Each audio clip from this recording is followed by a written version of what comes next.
तर नमस्कार भाऊनो, आज आपण चाललो आदमापूरला. पहिल्यांदा फलटणला गेलो, लगेच गाडीत बसून निघालो आदमापूरला. तर आज होता श्री सद्गुरू बाळूमामा यांचा भंडारोत्सव सोहळा. तर आम्ही पहिल्यांदा गेलो कोल्हापूरमध्ये, थोडा लाईटली नाश्ता केला, निघालो आता आदमापूरकडे. जाताना कोल्हापूरमध्ये बघितलं तर ट्रॅक्टर ट्रॉलीमध्ये लोक बाळूमामांची गाणी म्हणत आदमापूरला निघालेली होती. अशा बऱ्याच 2-3 ट्रायल्या होत्या. गेलो सीएनजी भरायला. बघता बघता पोहोचलो आपण आदमापूरमध्ये. गाडीत बसून बोर झालती, उतरलं की बघायला की चालू झाले.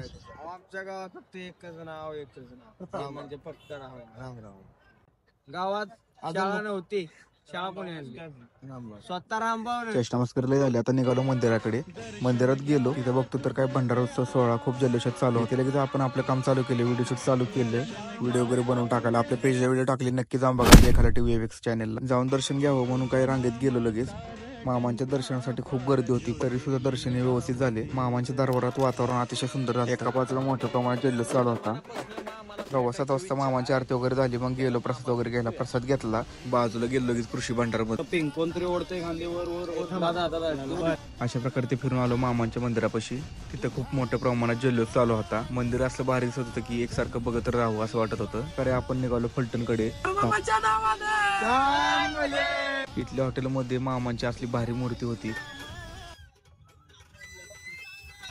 पोरांनी एक नवीन ट्रेंड काढलाय.